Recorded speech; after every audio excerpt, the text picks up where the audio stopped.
that is a skill. It is an exquisite skill that is built over time. Do not think that you're going to get to any level of predictability and repeatability, no matter what the reason is that you're speaking, unless you invest in actually creating something that is exquisite.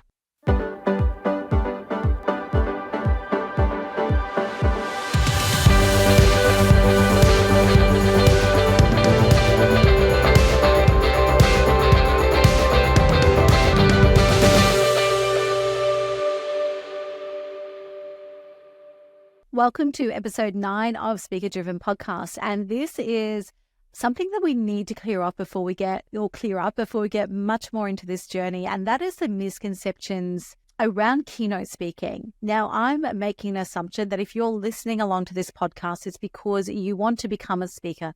You want to get better at speaking. You believe that there's opportunity for you in speaking, or you actually just want to improve your confidence. But whatever the reasons you are here is, I want you to understand that there is a clear distinction that is missing in the world, particularly of emerging speakers, but let me be blunt, also in the world of so many established speakers. And that is, and it shows up in 2 different ways. And that is when people believe they have delivered a keynote speech, or they overshoot their experience and they claim the title of keynote speaker before they have actually got the runs on the board to back them up on it, right? So let me explain. We're going to run through a number of things that are really going to support this argument for you and actually also open your mind up to the fact that keynote speaking doesn't have to be the holy grail unless it is specifically what you're in this game for. So we're going to have a look at what it is, what a keynote speech actually is, number 1. Then number 2, what a keynote speech is all about. Number 3, what it isn't about. Number 4, the time frames of a keynote. Number 5, whether we should be delivering off the cuff. Number 6, the problem with a chronological unfolding of events. And finally, number 7, what we're doing wrong for our audiences quite often, especially as emerging speakers. Now, this conversation, even though it's about the misconceptions of a keynote speech or a keynote speaker, is actually applicable to everyone, no matter the purpose for your speaking, no matter the category that you fit into. So let's run through these really quickly, shall we? The first thing is that a keynote speech, let's talk about what it actually is. So a keynote speech or a keynote speaker is given the place on the program that is the most important.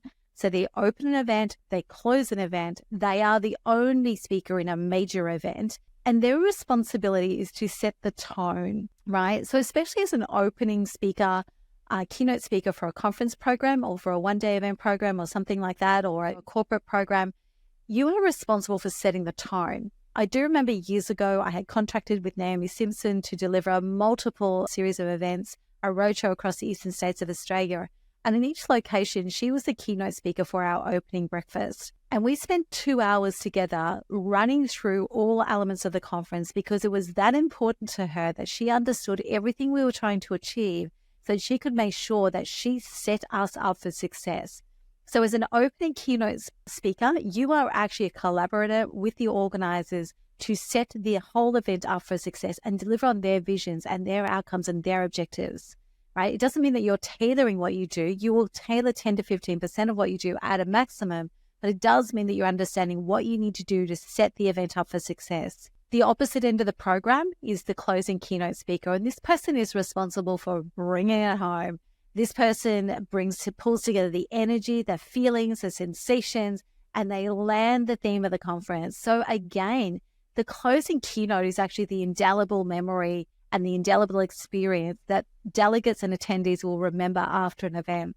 So if you have the closing position on a program, you are indeed a keynote speaker because you are responsible for bringing it home. The other misconception is that if you are taking keynote places, but you're not being paid for it, then it's possibly not that you're a keynote speaking standard. Now, there is a waiver to this because obviously if you are established and being paid regularly, then this may be one of your designated, allocated charity or contribution keynotes that you do for free because it's a cause close to your heart.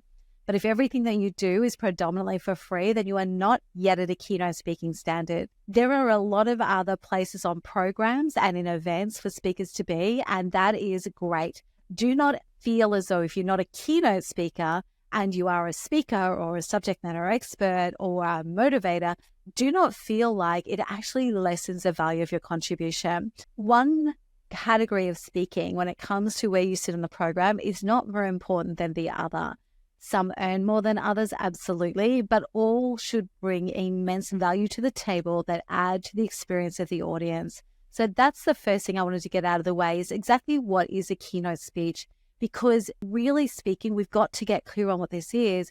And it's not so much as in your capability and capacity, but it's making sure that you're not claiming that you can do what you say you can do before you can actually deliver consistently.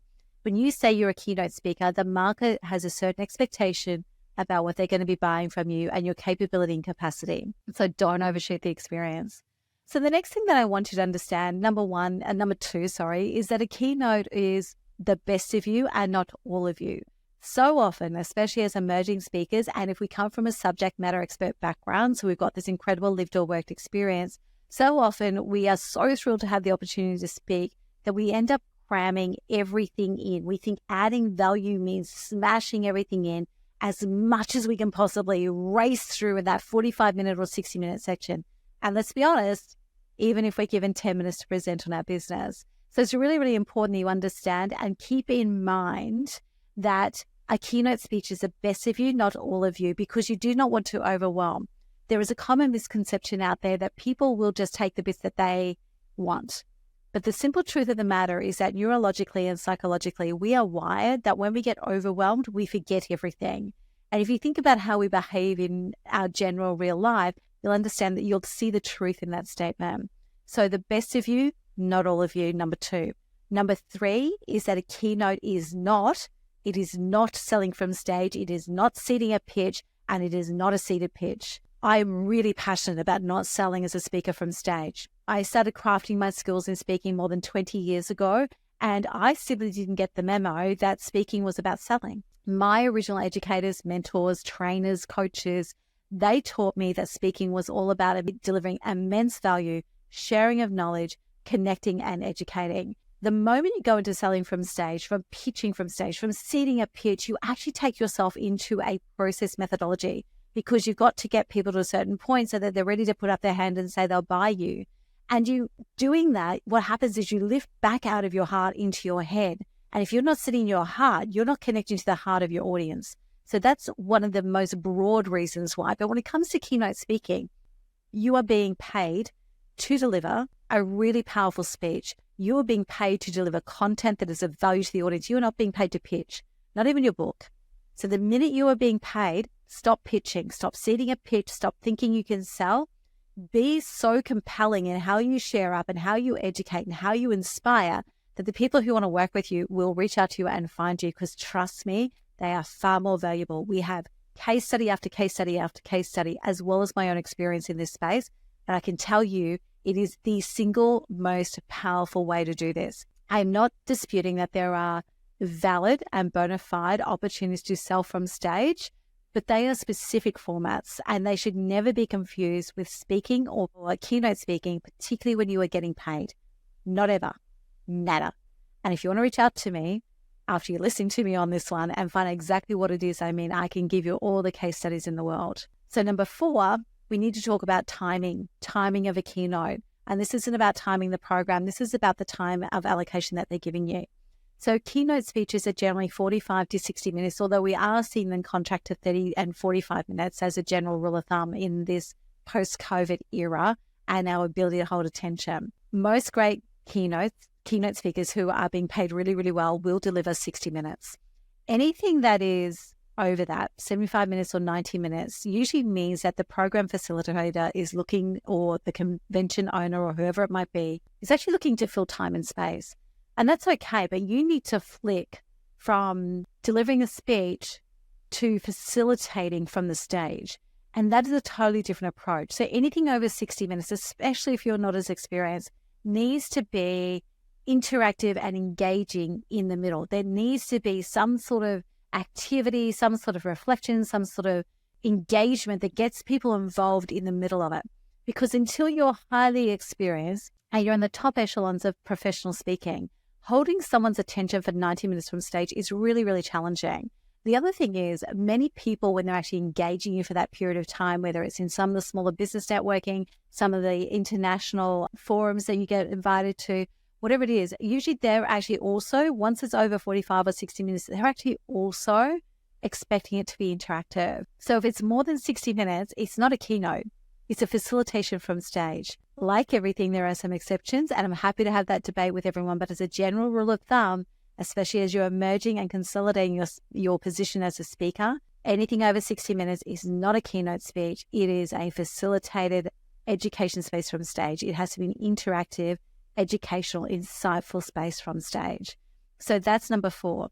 Number 5 is this. A keynote is not something you simply deliver off the cuff. There are so many people that I meet that say, oh, I'm great unscripted. Don't try to constrain me. Like I can stand and speak for 60 minutes. And I'm not talking about that where it's a one-off because of the role that you hold in community or your business or your networks.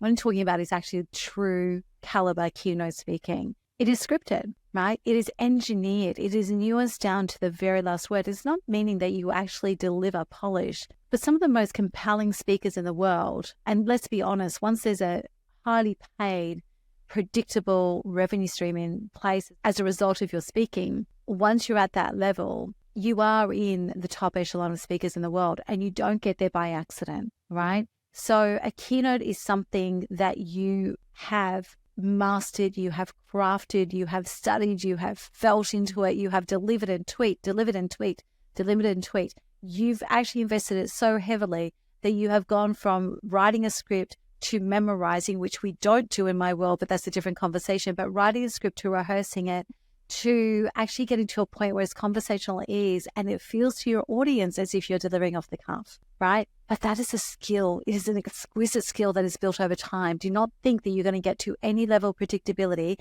and repeatability, no matter what the reason is that you're speaking, unless you invest in actually creating something that is exquisite. And if you're still wondering whether that's really worth your investment, then I put this to you. Oscar-winning movie scripts are not an accident. There may be some ad-libbing in amongst it, but they're not an accident. Every character move, every character word, every character visual representation is tightly scripted and is good enough for experienced directors and film writers and actors and actresses to understand that it needs to be tightly scripted. Then it should be good enough for us. If you want an Oscar-winning performance, then you need to put in an Oscar-winning effort. So that's number 5. Number 6 is it's not a chronological unfolding of events without a through line or a core message. There are so many speakers who actually are securing keynote speaking spots because of one catastrophic event, and that, or one high impact event, shall we say. And that could be, we have military veterans who have a particular incident in a war zone. We have people who are blind and climb a mountain. We have people who have something incredibly insane impact their life. We have people who win a gold medal at the Olympics. We have so many people who actually get the right to speak in a keynote spot simply because of a one-off event or something that they've achieved that's quite spectacular.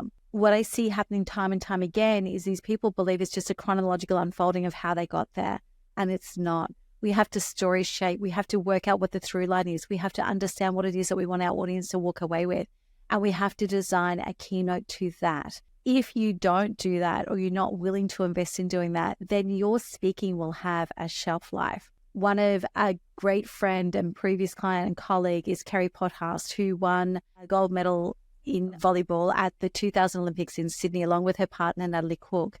And Kerry and Natalie have both been able to turn their speaking careers into incredible longevity. At the time of recording this, is 23 years later, and they are still being paid, and paid well and paid consistently, to deliver their keynotes. And it's because they don't just do a chronological unfolding of events leading into that one pinnacle moment, or in their cases, a number of pinnacle moments. They know how to shape story. They know what their through line is, and it keeps them relevant and it keeps them in demand. So please move away from just explaining how you got somewhere. Do your audience a favor and ensure that you're going to be around for longer than the shelf life of a one-off event. Super, super important. And then the last one is, it is not a confusing ramble for the audience to work out themselves. In fact, let's adopt the principles of a TED Talk. A great keynote speech is actually really tight. It's as if every moment is on point, on purpose, and on target. It shifts you in the audience from one place to another seamlessly. It moves you through emotion and insight, wonder, and heart leaves you with an indelible sense of a world that is possible. It's not meandering.